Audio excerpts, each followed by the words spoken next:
After Big Sam's big fall, calls for an inquiry into alleged corruption in football. Sacked in disgrace, Allardyce admitted his mistakes today but blamed the media for his dismissal. Unfortunately, it was an error in judgment on my behalf and I paid the consequences. But, entrapment is one on this occasion and I have to accept that. Tonight, one football agent tells ITV News it's time for tougher regulation. Also on the programme. We'll keep the red flag flying here. Corbyn's call for 21st century socialism. Dr. No, junior medics lose a court battle over their contracts. And the spies' domestic dispute that nearly derailed D-Day.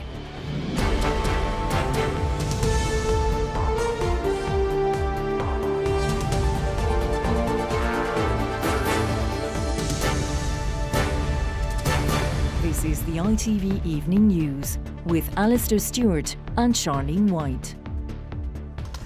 Good evening. Sam Allardyce may only have himself to blame for his dramatic downfall, but that's not entirely the way he sees it. He said sorry today, admitting he had been silly to suggest to undercover reporters that for a fee he could tell them how to get round the FA's transfer rules. But it wasn't an undiluted apology. Before jetting off for a break, he also fired a parting shot at the media. Entrapment had won the day, he said. Well, now, though, the whole of football is nervously awaiting new revelations about corruption in the English professional game. One former England manager has today called for a full inquiry. Our first report is from our sports editor, Steve Scott. Yes, there was regret at what he'd done and what he'd thrown away, but Sam Allardyce was also clearly resentful at the methods used to deprive him of continuing in his dream job. On reflection, it was a silly thing to do, but just to let everybody know, I sort of helped out what was somebody I'd known for 30 years, and unfortunately it was an error in judgment on my behalf, and I paid the consequences. But, entrapment is one on this occasion, and I have to accept that. The undercover team which filmed Allardyce also claims it has evidence against 8 unnamed current or former Premier League managers taking unlawful transfer payments. Inevitably, the allegations are the talk of every manager's media briefing. Today, Jose Mourinho said his opinion of Allardyce won't change. What happened obviously is not going to interfere in any way with my relation with him. I liked him and I respected him before, and that is not going to change. Sports Minister Tracy Crouch helped launch a disability sport initiative today. In a statement, she said football itself must now take decisive action. The recent allegations concerning English football are very concerning, she said, and we will be discussing the matter with the football authorities. All the evidence presented to them must be investigated fully. The programme is part funded by the Premier League. Its boss does not accept that the league's success has created a culture of greed. The money doesn't concern me, but when there is money around, you have to make sure the governance procedures are in place and that the proper governance procedures are in place, and that's the only important thing. One former England manager supports a full investigation into the latest allegations casting a shadow over the game's integrity. The FA should step in, or the information be given to the FA, and they make inquiries into the game or allegations, and if there is any wrongdoing and can be proved, then that's got to be cut out from our games. The last 48 hours have given the FA plenty to think about and plenty to do. Steve Scott, ITV News. Well, the revelations have lifted a stone under which all kinds of allegations about football's culture of money have lain hidden. It's a world where cash gifts or bungs are said to change hands in return for favours, and where the agents who represent players and managers can be powerfully influential, as our sports correspondent Ian Payne reports. The Premier League is the richest league in the world, with billions spent on transfers every year. But there have been claims today not all of it is spent legitimately. The Telegraph has released more undercover filming, this time of an agent who claims football managers in this country are still behaving corruptly. There's one thing that I've always been able to rely on, and that is the greed of general managers. But even here, what about when it comes to here it's even worse. Is it? I thought that you tellies were corrupt. Trust me, the English way. The rules on agent behaviour were removed some time ago, but the head of the Agents Association told me they must be reinstated.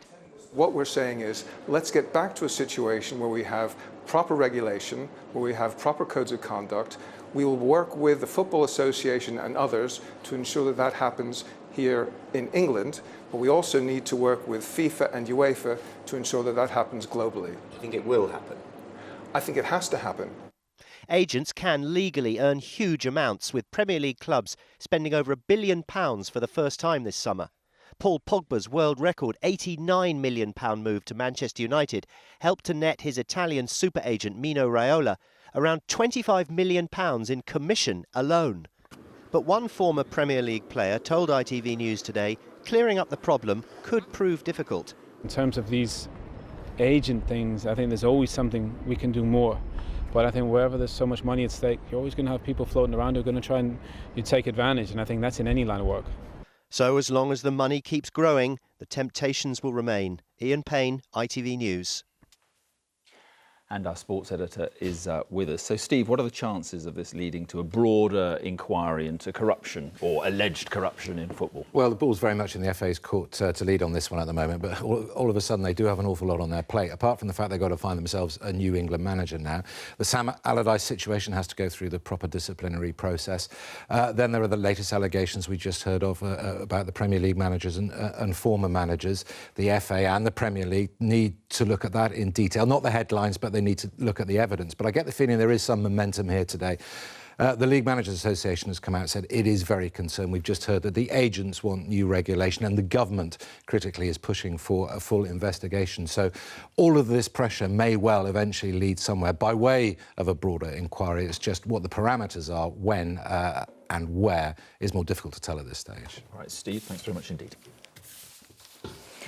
Delegates at the Labour conference cheered Jeremy Corbyn today after he pledged to deliver what he called 21st century socialism.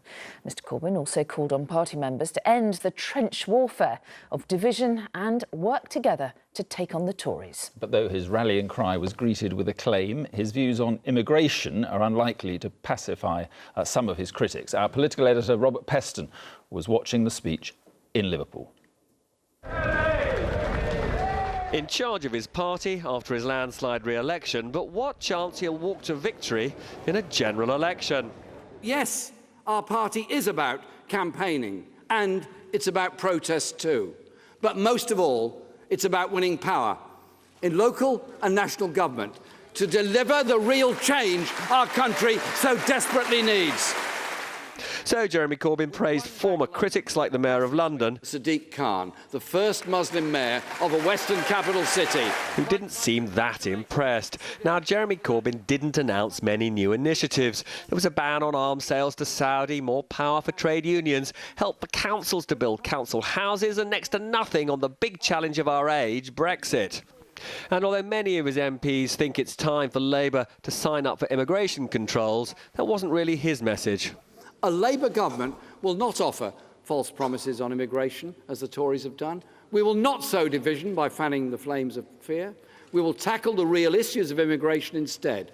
It isn't migrants that drive down wages. It's exploitative employers and the politicians who deregulate the labour market and rip up trade union rights. So what's the coalition of voters that Jeremy Corbyn thinks could take him into 10 Downing Street? This means being the voice of women, of young people and pensioners, middle and lower income workers, the unemployed, the self-employed, minority communities and those struggling with the impact of migration at work, and everyone struggling to get on and secure a better life for themselves, their families and their communities. It's the socialism of the 21st century. So I ask each and every one of you to accept the decision of the members, end the trench warfare and work together to take on the Tories. That was Jeremy Corbyn's most assured performance since he became leader. There's absolutely no doubt that that challenge to him from MPs has made him bolder and more confident. There's no chance of him going anytime soon. Now, he talked of wanting to create a socialism for the 21st century. They love it here in this hall, but will they love it in the country as a whole? The famous socialist anthem for a party more avowedly socialist than it's been since the early 1980s. They sang along here enthusiastically, but will the Labour MPs who hate Corbyn sing in harmony in the months and years ahead? Robert Peston, ITV News in Liverpool. International prosecutors have said the missile that brought down Malaysian Airlines flight MH17 2 years ago was made in Russia. Investigators say it was fired from a village in eastern Ukraine held by pro-Russian rebels. The airliner was travelling from Amsterdam to Kuala Lumpur when it was hit, killing all 298 people on board. And one of the last remaining major hospitals in Aleppo has been put out of service during another night of bombing by Syrian government forces. All staff are said to be safe, but the US Secretary of State John Kerry has said America would halt its work with Russia on Syria unless it moved to end the assault on Aleppo.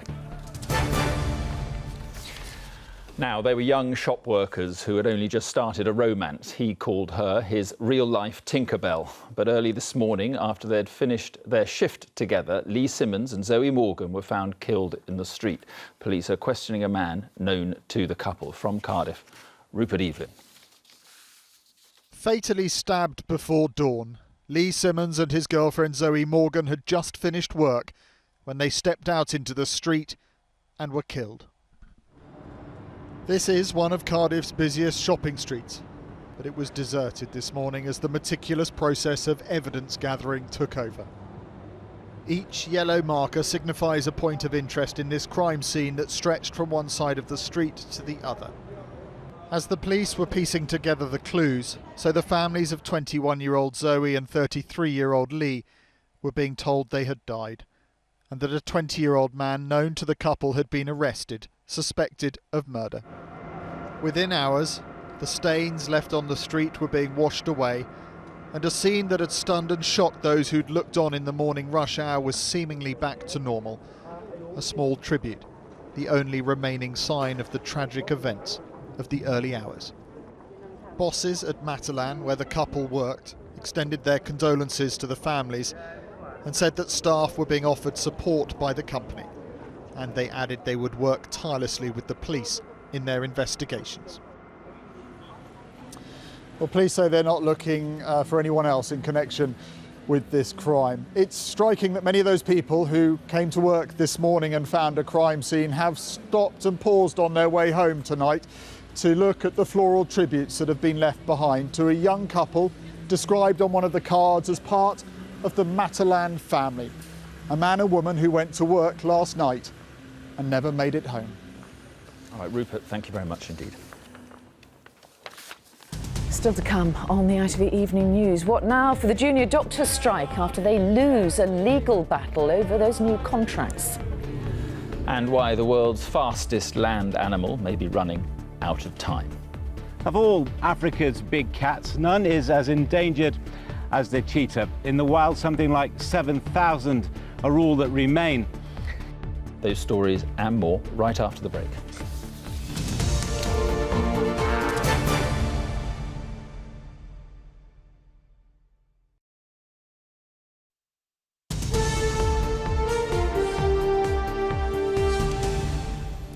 Hello again, welcome back. Junior doctors are having to face an unwelcome question tonight.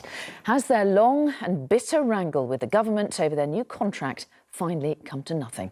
Well, High Court today dismissed a doctor's case to declare the contract unsafe and unsustainable.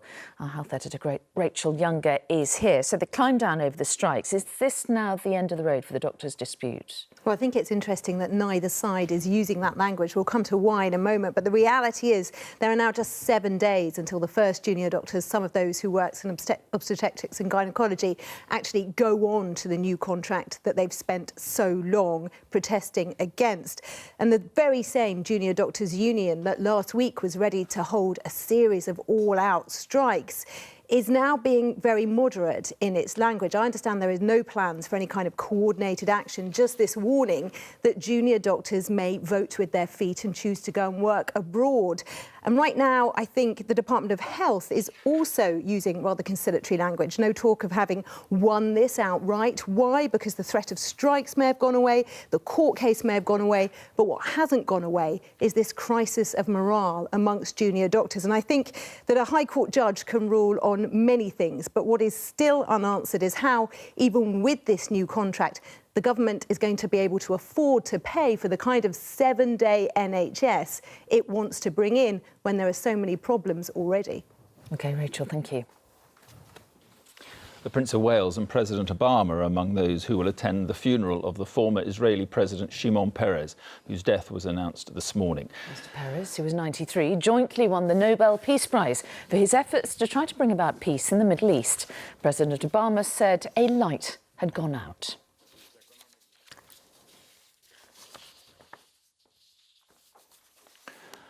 The world's leading wildlife conservation body today turned its attention away from the issue of ivory and towards the danger facing the world's fastest land animal, the cheetah. It's under threat because of the illegal trade in status symbol pets in the Gulf states, where cheetahs are bought and sold for up to $10,000. From the CITES meeting in Johannesburg, here's our Africa correspondent, John Ray. There is one race this sleek and most fleet-footed of predators cannot win. Against human greed and vanity, the cheetah is no match. In the Gulf states, they have become a status symbol, proudly paraded on social media. But nature did not design the cheetah as a plaything for the rich. For every one that might make it, probably 5 or 6 to 7 might not make it. And once they do make it over into the Middle East, most of them don't even make it till 2 years of age. Improper care, disease, and then the transport of these animals is horrific. Investigators who filmed these cubs destined for the Gulf believe as many as 250 are stolen from the wild each year. One more pressure on a species already suffering hugely from lost habitat. Of all Africa's big cats, none is as endangered as the cheetah. In the wild, something like 7,000 are all that remain. You might say that this most elegant of hunters is a victim of its own beauty. The cheetah trade is already illegal, but at this research centre they say the rules need to be toughened and more rigorously policed. I think we're at that tipping point now, where if we don't have every single country acting, we're not going to win. And the cheetah could disappear entirely. We could lose cheetah in the wild completely. I mean, we do not want to live in a situation where we only have cheetahs in an area like this. As so often with our disappearing world, a law that is not properly enforced is no protection at all. John Ray, ITV News, South Africa.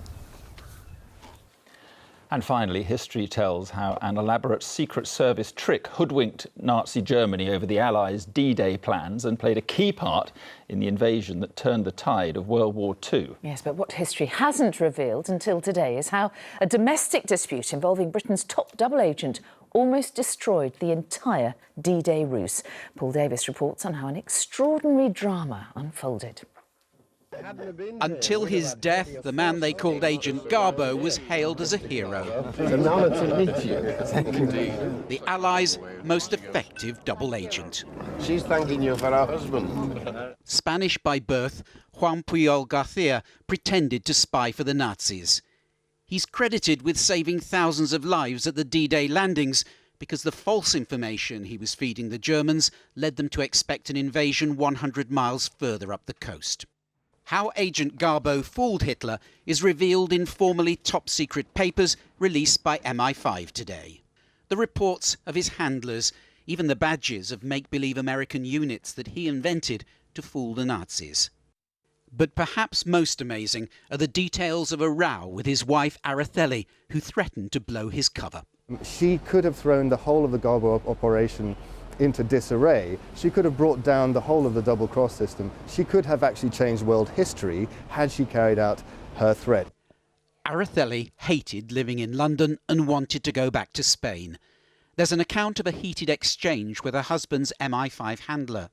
"I don't want to live one more day with my husband," she told him. Then the threats. "If you won't consider me, I'll take my revenge." And then, more worryingly, "I know what I have to do to spoil the work."